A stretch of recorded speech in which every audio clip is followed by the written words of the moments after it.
Westi. Westi. Cantik amat sih hari ini. Iya dong. Dari atas sampai bawah lokal semua nih. Wow. Keren gak gue hari ini? Tuh drifting tuh.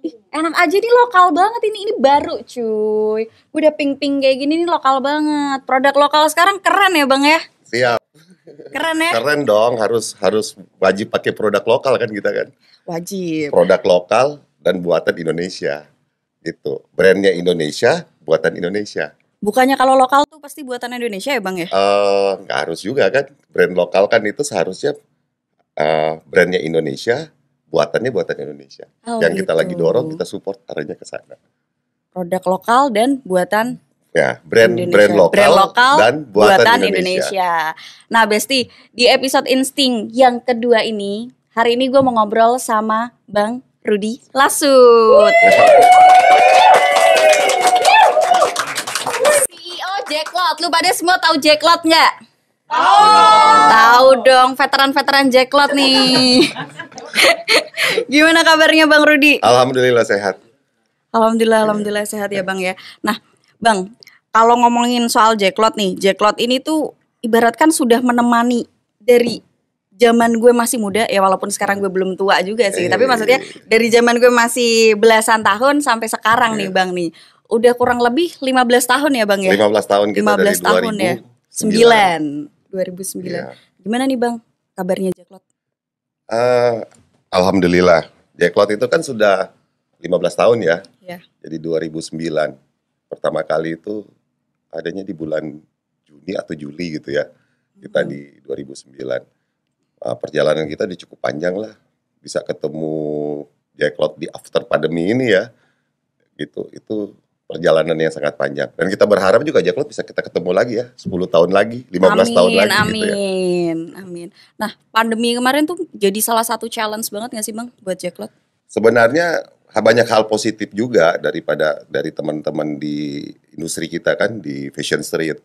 Dari awalnya kalau kita bicara sebelum pandemi, teman-teman itu banyak juga yang belum belajar untuk cara memasarkan produk lewat online. Oh, belum terdigitalisasi. Tahu mereka tapi ilmunya belum cukup Oke. untuk ke marketplace. Banyaklah ada beberapa brand. Tapi ada beberapa brand juga memang sudah siap untuk pada saat untuk jualan di marketplace.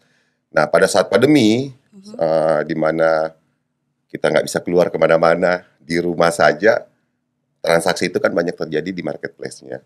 Beberapa teman yang sudah menguasai marketplace, itu happy banget lah.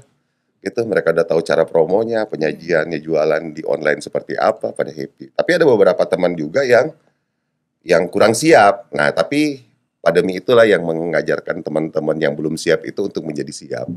Jadi rata-rata teman-teman kita di Jacklot itu pun saat ini akibat pandemi kemarin itu mereka juga sudah siap untuk minimum mereka belajar lah, minimum mereka Bisa cari jualan tahu di dah marketplace bagaimana gitu mereka ya. untuk walaupun secara penjualan juga kan nggak semuanya rata ya penjualannya, juga ada yang sangat baik, sangat bagus, ada yang sedikit bagus juga ada gitu, ibaratnya seperti itu. Nah, Bang, Jacklot itu kan nggak cuman event ya, tapi sekarang kan ada store-nya juga ya Bang ya. Itu tuh Jacklot jadi agregator atau memang kayak punya brand sendiri gitu Bang? Sebenarnya kan nggak semua di Jacklot itu kan kita punya 1.300 brand clothing yang streetwear. 1.300 brand. Itu mulai Oke. dari Jawa, Bali, Sumatera, Kalimantan gitu. Hampir Jadi, seluruh Indonesia ya. Hampir seluruh di mana kota-kota yang pernah disinggahin sama Jacklot. Nah, dari brand-brand ini gitu, itu mungkin belum sampai 15% ya, kalau kita coba hitung gitu ya, yang punya toko sendiri, yang punya store sendiri, Oh. gitu. Oke. Jadi mereka produksi di rumah iya, gitu. kalau saat ini bukan. Jadi kalau kita tahu ada beberapa brand di Fashion Street, di clothingan kan mereka sudah punya toko-toko sendiri kan. Iya. Ya kita contoh aja kayak modelnya Bloods, Erigo, Erigo. kan sudah punya Nah. punya store-nya sendiri-sendiri. Tapi beberapa teman juga belum memiliki store. Nah, cara mereka berjualan di mana? Biasanya mereka titip ke teman-teman yang sudah memiliki store. Terus kedua, oke. mereka ikut turnya Jacklot untuk jualan di Jacklot. Terus ketiga Online. online. Oh jadi di situ adanya Jacklot Store itu tadi tuh ngewadahin teman-teman yang belum punya store supaya mereka nggak cuman jualan, nggak cuman nitip, nggak cuman di event tapi bisa jualan terus di Jacklot gitu. Betul. Jadi kalau di event itu kan kalau di industri kita di clothingan itu dibagi 3 sesi. Jadi kalau teman-teman sudah pernah ngikutin Jacklot pasti akan ketemu namanya pertama Jacklot Ramadan yang sebentar lagi kan. Oh iya ada Jacklot Gitu. Ramadan. Terus ada lagi namanya Jacklot Year End Sale yang sudah sempat kita bikin di Smesco kan bareng-bareng di Oh, lapangan yang terakhir Smesco. kemarin itu ya, yang Desember. Gitu. Itu namanya Jacklot Year End Sale. Terus biasanya di pertengahan tahun ada namanya Jacklot Summer. Gitu. Ada 3 dalam Ada 1 3 tahun karena itu. di industri fashion itu memang secara pembelian ya, pembelian terbanyak tuh ada di 3 sesi ini. Tapi memang tidak bisa mengalahkan sesinya Ramadan. Itu paling gede bang. Paling gede. Dan tradisi orang Indonesia kan paling keren kan. Mhm. Kalau Lebaran kan baju baru. Harus baru, oke. Kan gitu kan di Ya. Indonesia kan itu yang keren. Jadi teman-teman pun di Ramadan itu penjualannya fantastis lah gitu. Di luar dari penjualan di bulan-bulan biasanya. Itu Ramadan. Kalau yang di Summer? summer kan kalau habis lulus SMA kan mau kuliah. Oh iya, butuh kemeja, Pasti kan kemeja berburu baru. lah kan namanya baju-baju baru kan pasti. Outfit baru. Iyalah, harus tampilnya beda kan gitu Hmm. ya. Jadi di Jacklot pun akan ngadain summer juga kan. Summer itu kan waktunya liburan sebenarnya. Gitu. Jadi juga yang mau liburan, mau jalan-jalan bisa beli baju baru. Makanya ada summer. Kalau year end sale itu selalu Desember. Karena kan Desember tuh ada dua momen kan. Mm-mm. Ada yang Natalan, Ada yang tahun ada yang baruan. tahun baruan kan. Kalau tahun baru kan semuanya tahun Iya. baru. Tapi kan ada juga yang sahabat-sahabat teman-teman kita juga yang Natalan kan. Jadi di year end sale ini cukup bagus penjualannya. Makanya Jacklot itu 3 kali kita bikin year end sale, summer, yang di Juni Juli sama di Ramadan. Nah, pertanyaan gue nih bang, kalau Jacklot itu kan ada fashion ya, Ya. ada apa namanya Ya. exhibition fashionnya, terus habis itu ada kuliner, terus Ya. ada musik. Ya. Musik oke lah, bisa dibilang kayak musik-musik yang lagi in sekarang Ya. gitu ya kalau di Jacklot. Nah, kalau pas Ramadan nih bang nih, Ya. itu marawis gak sih atau gimana bang? Atau mungkin ada kayak musik-musik khusus gitu? Iya. Jadi gini, sebelum pandemi itu kalau di Ramadan kita pasti ada kemungkinan pasti kita ada musiknya. Oh, Tapi pandemi kemarin tuh mengajarkan kita sih sebenarnya. pandemi. Waktu zamannya pandemi kan setelah mau di ujung mau selesai pandemi kan Jacklot kan sudah sempat bikin kegiatan gitu ya.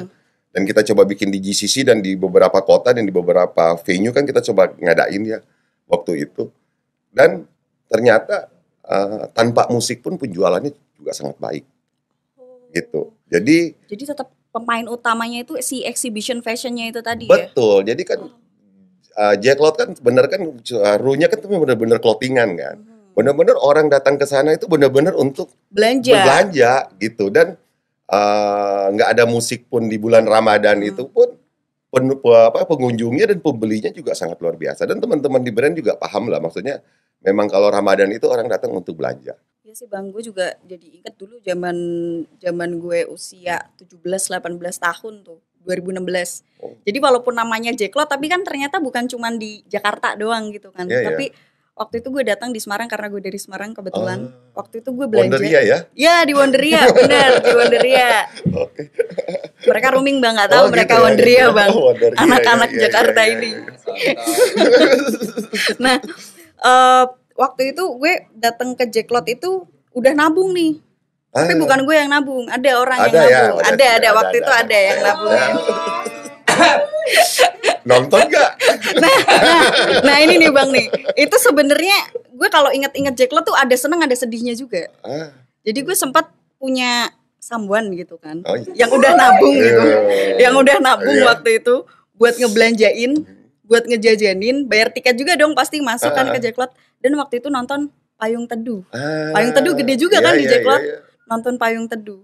Nah waktu itu gue masih muda, seneng kan dibeliin kaos segala macem. Enggak, sekarang gue juga belum tua sih sebenarnya. Gue juga belum tua Iya, sih iya. sebenarnya. Nah target marketnya Jacklot tuh memang anak-anak muda gitu ya bang ya? Atau gimana bang?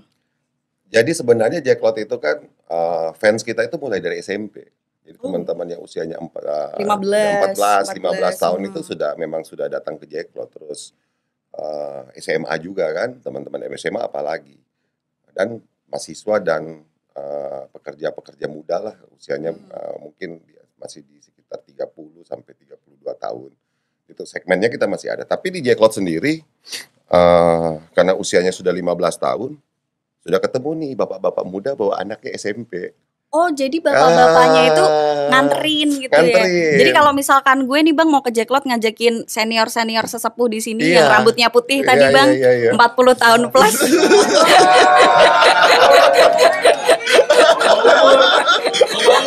Mainnya umur sekarang ya. Iya. 40 tahun, 30 tahun plus gitu kan. Jadi di sana tuh tugasnya memang itu gitu. Nah, kalau di sana itu ketemu sekarang kan sama anak-anak sama ayah-ayah muda lah yang sudah bawa anaknya usianya 15 tahun mungkin atau 14 tahun ketemu kita cerita. Oh, waktu Jacklot 2009 2010 saya udah datang.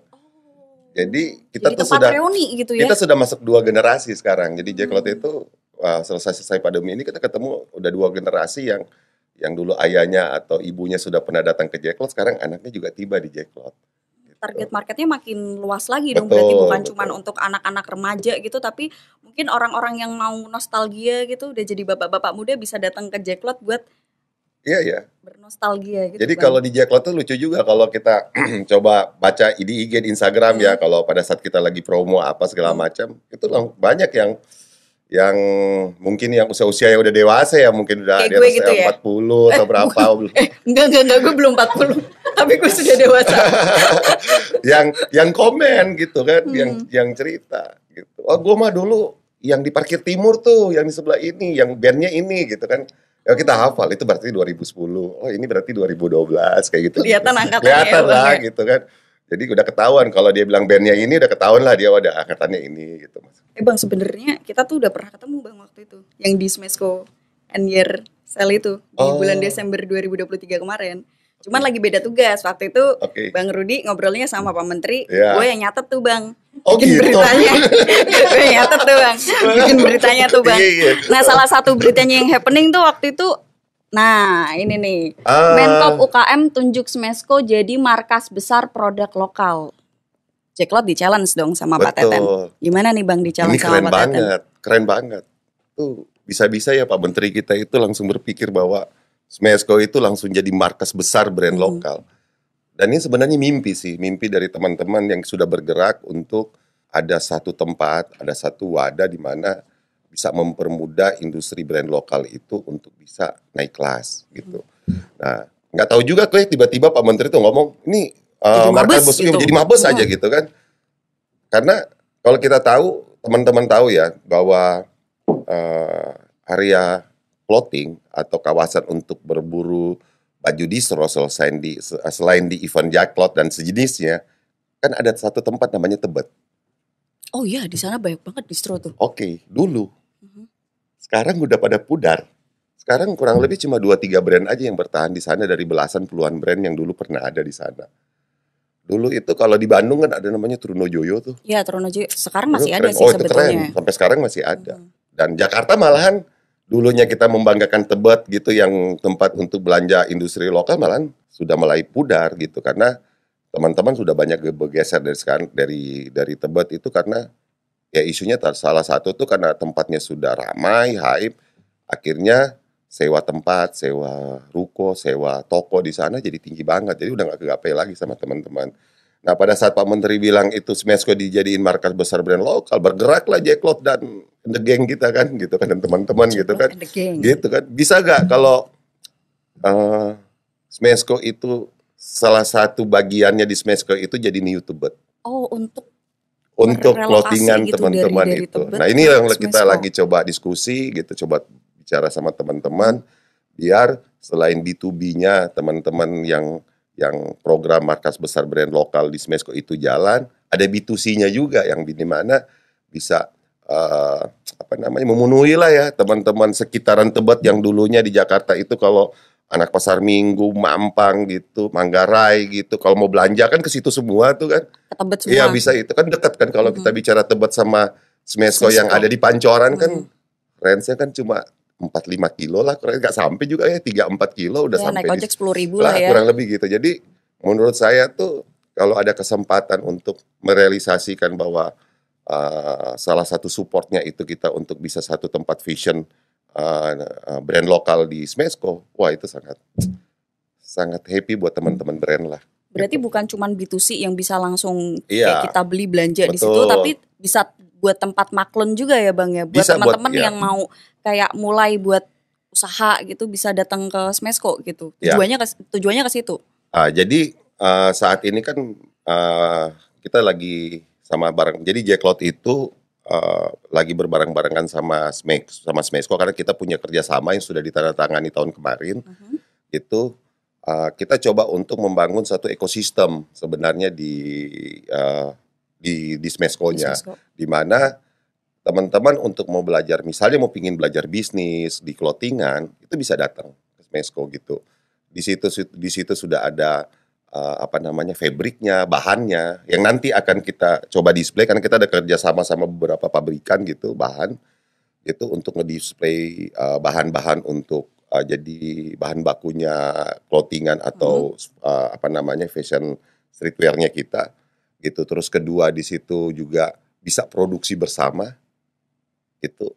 Jadi selain belajar untuk bahan, desain, sebenarnya yang di Smesco itu sudah dibangun sebenarnya ekosistem itu atau cara di sana itu sudah kayak begini, kayak mulai dari bikin perusahaan kan sudah ada tuh paket bikin usaha gitu di Smesco itu dengan harga yang sangat terjangkau banget gitu. Terus haki kan juga sudah ada tuh untuk membuat, kalau bikin brand harus dipatenkan kan lewat haki programnya itu, dan harganya saya dengar juga murah banget gitu karena ada subsidinya gitu. Terus habis itu pembelian bahan bersama, karena kalau beli bahan dengan jumlah dikit harganya pasti mahal, tapi kalau kita beli bahan dengan jumlahnya banyak bersama-sama pasti harganya lebih murah, biar kita bisa bersaing secara kualitas bahan, terus juga secara kualitas produknya. Habis itu produksi, begitu juga produksi, kalau produksinya sendiri-sendiri pasti cost-nya lebih besar. Iya, kalau bareng langsung. Tapi kalau produksinya rame-rame gitu pasti secara produksi itu juga bisa dijaga gitu, dan mungkin kita bisa memproduksi lebih besar gitu kan, jadi angka produksinya juga akan lebih baik. Selain produksi kan juga ketiga juga perlu pergudangan kan. Kalau simpan sendiri-sendiri kan juga repot nantinya kan, tapi kalau butuh space juga. Ya kalau bareng-bareng kita juga itu. Dan di Smesco sendiri kalau info dari teman-teman di Smesco kan juga di gedung Smesco di lantai atas itu kan juga ada pergudangan yang bisa kita bermanfaatin, bisa digunain sama-sama untuk teman-teman UKM. Nah ini yang lagi digerakin. Nah termasuk di dalamnya yang tadi, kalau misalnya mau buat brand bisa nggak? Bisa gitu. Jadi yang mau pingin datang, pingin bikin brand, mau buat brand bikin brand clothingan, monggo silakan. Tapi kan ada banyak program yang kayak entrepreneur program itu cuma mengajarkan cara-caranya kan, cara buat ini, cara buat itu. Nggak turun langsung. Ya, tapi kalau yang kita sajikan nanti di Smesco, kita udah siapkan sampai ke pemasarannya sama distribusinya. Wow. Jadi sudah sampai ke ujung. Jadi kalau bicara buat brand di sana nanti kolaborasi Smesco sama Jacklot yang ada di Smesco sana, itu bukan hanya buat brand aja bikin produk jadi terus disuruh jual sendiri. Enggak, sampai kita bantu. Didampingin ya? Iya, nanti kita akan bantu untuk penjualan. Di mana penjualannya? Salah satunya lewat platform Jacklot yang kita setiap tahun itu lebih dari 30 kota. Oh, yang turnya Jacklot itu Jacklot. Ya. Jadi teman-teman gak usah khawatir mengenai penjualan. Gitu. Selain tapi bisa masuk juga nggak ke, kan Jacklot tadi kan punya store, terus Jacklot juga punya e-commerce kan Bang. Nah bisa masuk juga nggak ke situ? Bisa banget. Nanti kan diarahin juga ke store-store-nya kita atau di e-commerce yang kita bangun, ataupun sama marketplace yang punya spesial kerjasama khusus dengan Jacklot. Gitu. Jadi jalur pemasarannya sudah kita siapkan buat teman-teman. Jadi menurut saya ini program sangat menarik banget yang akan kita coba jalankan dengan teman-teman di Smesco. Jadi di besti UMKM di sini nih, kalau misalkan baru mau mulai bisnis gitu udah nggak usah bingung-bingung lagi ya Bang ya. Tinggal datang ke Smesco dari awal sampai akhir bakal ditemenin ya Bang ya. Betul. Nah terus nih Bang, kalau tadi kan sempat di-mention kalau Jacklot tuh kemana-mana gitu kan, bukan cuman di Jakarta doang. Buktinya tadi ada juga di Semarang gitu. Sampai sekarang tuh udah ada 20 udah ke 20 kota. 30. 30 ya? Kalau tahun ini kita tuh totalnya ada 32 kota yang 32 kota yang akan kita kunjungi. Ramadan ini aja, jadi yang bulan Ramadan 2024 saat ini yang sebentar lagi. Oh, nanti event Ramadan Lebaran tahun ini kita ada di 14 kota. Ada di 14 kota. Betul. Kapan itu, Bang? Mulai kapan itu? Mulai dari awal Ramadan. Jadi kita bagi 2 sesi. Sesi pertama itu ada di pertengahan Ramadan, itu kurang lebih 7 harian gitu. Oh, seminggu awal. Ya. Terus sesi kedua itu di akhir Ramadan. Oh, berarti H+7 Ramadan sama H-7 Lebaran ya? Betul. Bukan plus. Semuanya masih di min. Min. Jadi kita tuh misalnya yang pertama tuh 7 kota pertama itu di pertengahan Ramadan. Di pertengahan Ramadan. Nanti 7 kota terakhir di akhir Ramadan. Oh, gitu. Catat tanggalnya ya, Besti ya. Kalau tanggal pastinya belum IG tahu ya. Jacklot aja udah. Okay. Udah keluar di IG Jacklot, di officialnya Jacklot, tinggal di follow terus dilihat tanggal-tanggalnya. Oke. Di situ Gitu. udah komplit ya di komplit, situ ya. Udah kota-kotanya gitu. di mana aja dan kapan Betul. gitu ya. Nah, pertanyaannya nih Bang nih, kalau ke daerah-daerah gitu kan sesuai dengan pengalaman gue sih waktu itu. Itu gue ngeliat tuh bukan cuman brand-brand brand-brand dari pusatnya Jacklot, maksudnya kayak Jabodetabek gitu. Tapi si Jacklot ini tuh berhasil ngerangkul brand-brand yang ada di daerah itu. Waktu itu gue ngeliat ada beberapa brand dari Semarang juga ada di Jacklot. Nah, itu gimana sih caranya Jacklot ngerangkul brand-brand daerah itu dan kurasinya kayak apa sih, Bang? Oke, jadi kan Jacklot itu kan usianya kan sudah 15 tahun.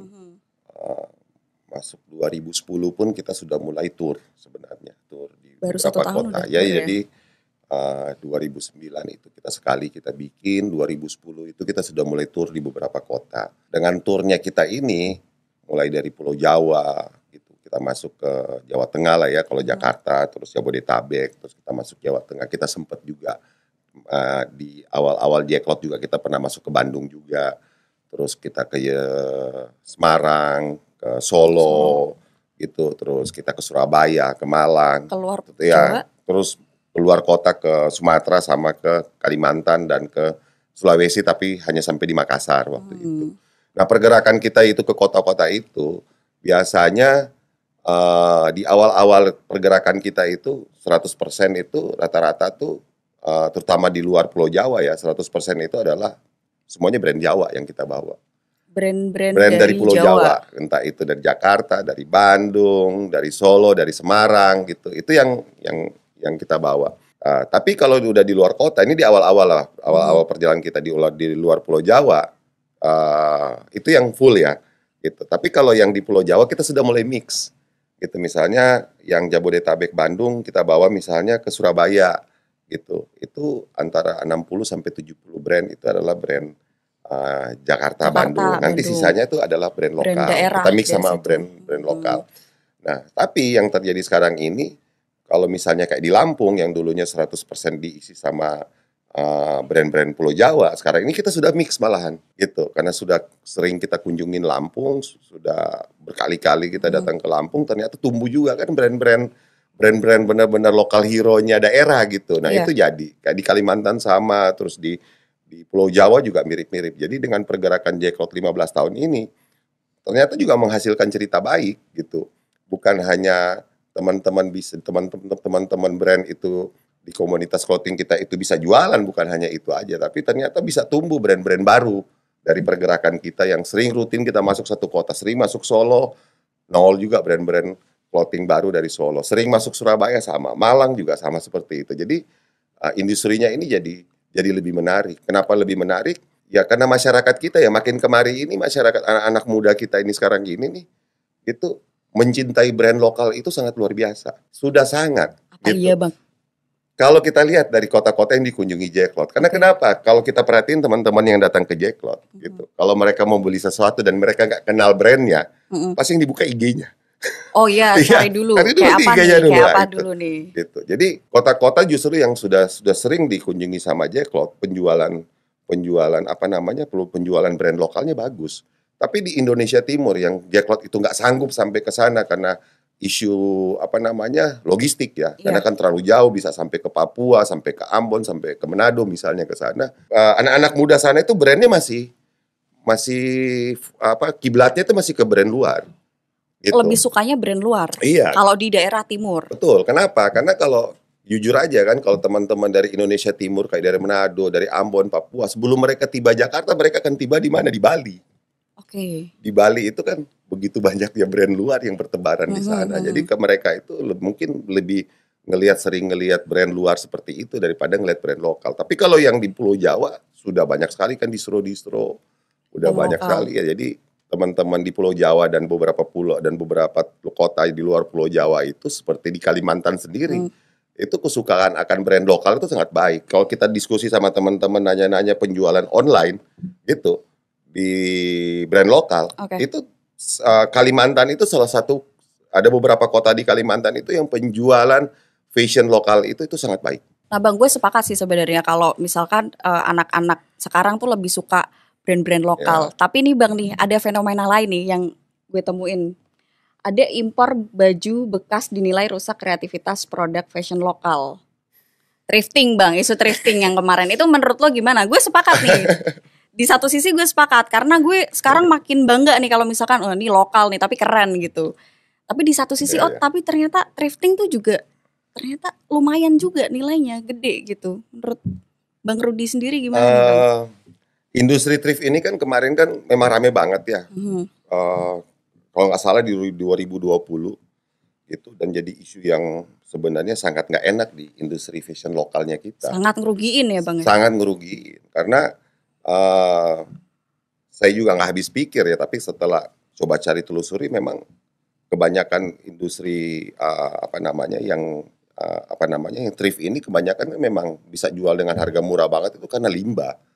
Iya, itu kita karena beli limbah, sampah ya. kita beli sampah, udah masuknya ilegal gitu kan, udah dengan cara-cara yang merugikan negara gitu. Nah ini juga nggak baik semua industri fashion kita, dan datangnya bukan sedikit banget itu.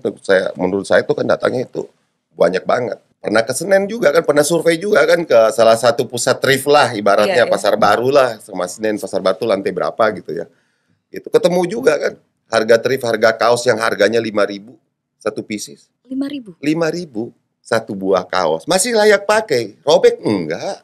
Masih layak pakai. Tapi kan kalau balik lagi ke teman-teman yang kita yang bikin di lokal, gitu, satu kaos kita aja bisa berkali-kali yang 5.000 itu untuk modalnya kita. Karena kita kenapa? Kita harus beli bahan. Harus ngejahit. Bikin pola segala macam. Bikin pola, packaging, gitu kan. Ongkos buat pengiriman dan lain-lain segala macam dah. Gitu. Yang 5.000 ini udah nggak masuk akal banget gitu. Mungkin sama harga bahan kita aja mungkin udah nggak make sense lagi untuk harga 5.000 itu. Tapi itu yang terjadi kan industrinya. Nah waktu kemarin ada kampanye untuk misalnya menolak barang thrift yang ilegal, kan thrift yang kita tolak kan sebenarnya thrifting yang ilegal sebenarnya, bukan thrift yang sebenarnya yang yang benar-benar orang tuh misalnya belanja thrift di luar gitu, kayak di Jepang atau di Amerika, mereka bawa pulang bener lah. Pre-love gitu. Kayak zaman-zaman sebelumnya lah kan, zaman-zaman sebelumnya kan thriftnya kan lebih oke banget gitu kan.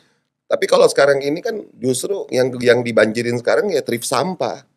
Dan itu ngerugiin kita. Itu yang ngerugiin ya. Buat teman-teman yang berbisnis thrift yang benar gitu, saya rasa sih nggak ada masalah banget ya, karena kan memang belanjanya juga benar gitu kan, datengin masuk ke Indonesia juga benar gitu. Bukannya kan. Beli sampah gitu ya Bang? Iya, yang harganya yang mengancurin ya itu, akhirnya kan harganya yang dijual itu sudah jauh banget dari harga HPP kita kan, harga modalnya industri di komunitas kita.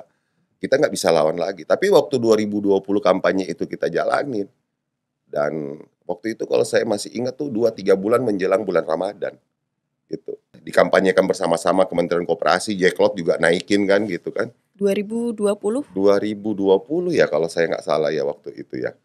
2021 ya, 2021 kalau nggak salah 2021. Iya. Waktu kita kampanye rame-rame itu manfaat banget. Jadi pada saat selesai naik thrift itu yang ilegal ini dilarang, terus kita bikin kegiatan di GCC, Jacklot Ramadan di GCC, penjualannya meledak. Penjualannya teman-teman happy sampai di GCC di sisi itu seharusnya kita selesai dalam event itu, kita perpanjang lagi eventnya, perpanjang lagi 3 hari. Kenapa kok bisa dari yang isu thrifting sebelumnya itu ada campaign segala macam, terus akhirnya ada ini nih, apa impactnya ke Jacklot nih Bang? Karena anak-anak muda saat itu memang mereka itu pada saat itu ngelihat thrift itu jadi satu pilihan untuk belanja gitu. Tapi kan Pilihan atau tren? pilihan dan tren udah kan oke. udah jadi pilihan trennya mereka kan ibaratnya kan. Lu pada Gitu. nge-thrift nggak? Jangan sampai nih malu-maluin Kementerian Koperasi dan UKM. Lokal cuy, lokal. Iya tuh bandol lu tuh. Oh enggak, baru dibeliin sama lu kan, sama kreatif kan. Lanjut lagi Bang, kenapa itu ada impactnya gitu? Nah, impactnya kan itu. Jadi semenjak kemarin itu thrift itu ngebanjirin, otomatis teman-teman lokal itu yang pertama itu sudah kena dampak dari pandemi, gitu. Kena lagi sama thrift juga ngebanjirin Indonesia, ngebanjirin pasar-pasar gitu kan, dengan harga yang sangat, kalau menurut saya tidak masuk akal harganya gitu kan, sangat murah banget. Gila gitu. sih. Dan tiba-tiba jadi tren juga di kalangan anak muda, itu pengaruh banget. Teman-teman di industri kita itu yang membuat membuat clothingan itu berdampak banget. Penjualannya turun, di online juga yang biasanya jualnya bagus juga jadi jelek gitu kan. Gitu. Karena memang nggak bisa bersaing lagi sama teman-teman di thrift.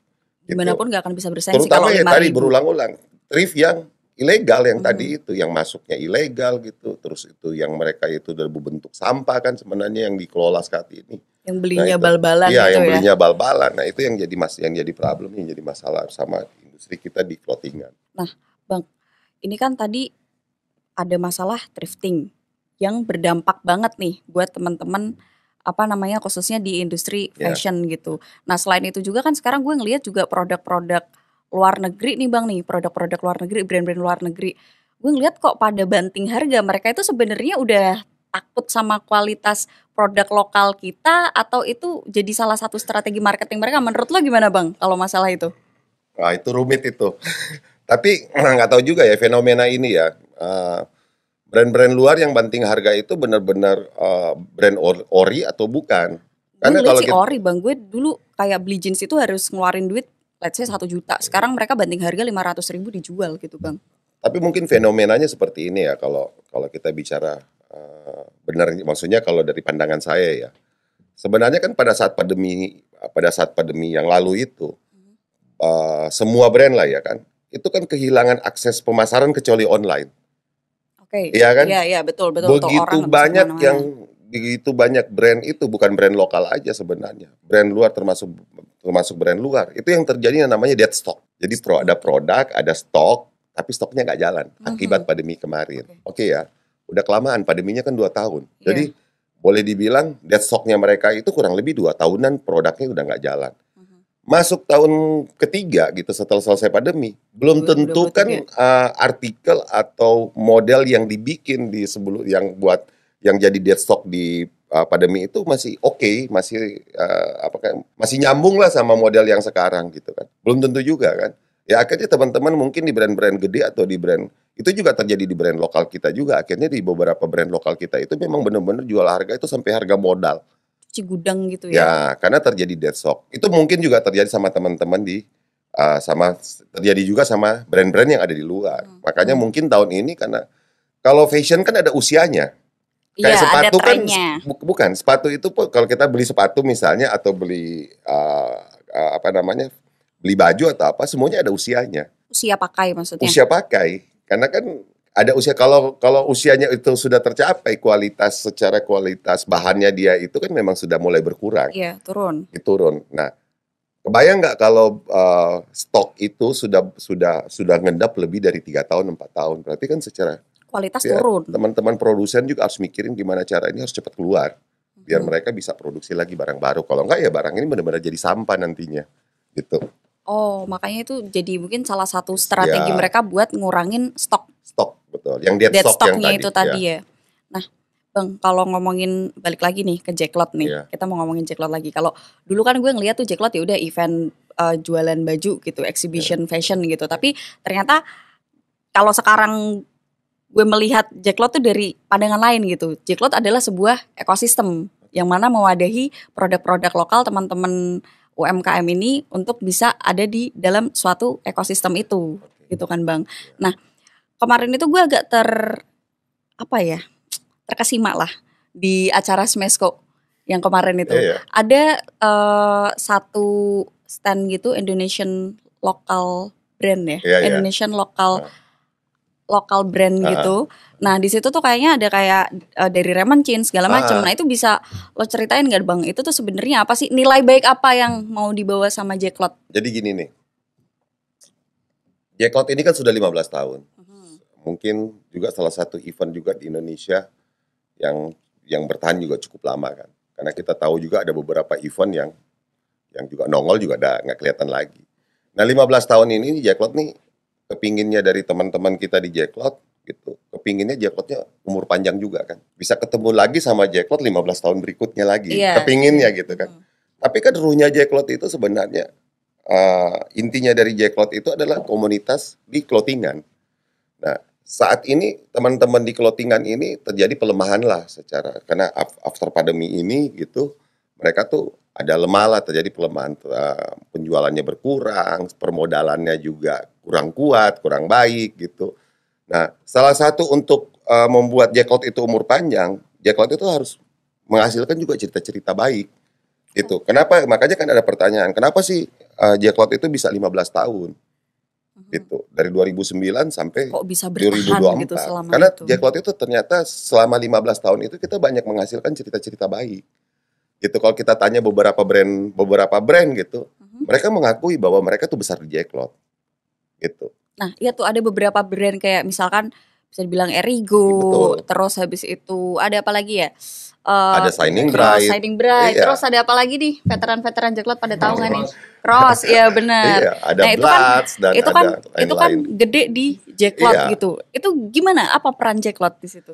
Jadi rata-rata tuh teman-teman di Jacklot itu memang merasakan bahwa pada saat itu brand mereka itu naik karena pergerakan Jacklot di tour beberapa kota gitu. Dan mereka juga menikmati dari penjualannya yang sangat luar biasa di saat Jacklot lagi mau pameran apa atau melakukan bazar seperti di Ramadan ini, penjualannya sangat baik. Jadi zaman-zaman sebelum pandemi itu setiap brand itu bisa jualnya miliar-miliaran. Wow, satu brand. Satu stand. 1 miliar. Jadi kalau Jacklot lagi Ramadan itu kan 300 kurang lebih 300-an stand, 350 brand yang hadir. Gitu. Itu biasanya 2-3 bulan sebelum Jacklot itu sudah penuh. Yang waiting list brand itu bisa ratusan brand yang mau masuk ke Jacklot tuh nggak bisa masuk karena sampai tempat waiting list gitu. Gitu. Jadi sudah mau masuk udah nggak bisa masuk. Penjualan di sana gitu. Brand-brand yang sudah punya nama di sana itu miliar-miliaran jualannya. Brand-brand pemula itu bisa ratusan juta. Bang, gue misalkan nih, gue UMKM nih gitu kan, gue mau masuk ke Jacklot, gue punya clothing brand gitu kan. Gue sebelumnya punya cicilan rumah nih Bang, gue jualan di Jacklot, kelar Jacklot cicilan rumah gue lunas Bang. Jadi ada cerita dari teman-teman brand lah gitu ya. Jadi kalau mereka itu tuh kalau mau menjelang Jacklot Ramadan, karena mereka kan sudah sering ikut Jacklot ya. Jadi udah tahu nih omsetnya Ramadan tuh di brand mereka itu berapa. Gitu. Sebelum mereka mau pameran, mau seminggu udah mau pameran gitu, mereka DP-in rumah dulu.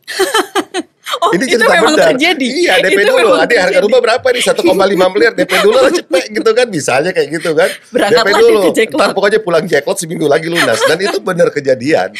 Gitu. Kalau cuma teman-teman brand itu beli mobil baru ganti mobil baru gitu tuh biasa gitu kan. Ya Bang, itu udah sering kita dengar. Ini beli rumah gitu. Jadi kalau sebelum berangkat itu karena udah yakin saking PD-nya sama brandnya dia juga dan saking dia sudah memahami Jacklot itu seperti apa setiap bulan Ramadan. Makanya sudah pasti dia udah bawa DP tuh. Dan itu setiap tahun katanya. Setiap tahun ketemu beli Ramadan akan dia melakukan seperti itu. Dan ini cerita bener. Setiap tahun dia beli rumah berarti. Setiap tahun. Gila dia investasi. Gimana nih? Kita jualan aja di Jacklot nih. Tip nih. Oh iya. Jangankan buat nikah. 1 miliar cuy. Buat beli rumah. Iya. Bang, tadi kan kita udah cerita banyak nih soal Jacklot nih. Nah, teman-teman besti-besti UMKM di sini kan mungkin ada juga yang masih survive gitu kan buat ningkatin bisnisnya dia, atau masih ada yang ragu-ragu buat mulai bisnisnya dia gitu. Nah, lu nih Bang nih sebagai orang yang menurut gue suhu nih di dalam IO perclothingan ini gitu. Pesan inspiratif apa nih Bang? Karena kan kita lagi di insting nih Bang, inspirasi penting. Inspirasi apa nih yang bisa lo kasih tahu ke besti-besti UMKM kita di sini? Kalau kita dengar dari cerita-cerita teman-teman yang sukses ya, banyak teman-teman yang sukses ya, bahwa membuat satu bisnis itu, apalagi misalnya di industri clothing ya, yang pertama ya berani. Jadi jangan cuma cerita, gue mau bisnis tapi cerita terus kapan jadinya kan? Omong doang, iya kan? boleh omong gak doang. bakal kejadian kalau cerita. Harus memang perlu langkah kecil lah untuk mewujudin bisnisnya.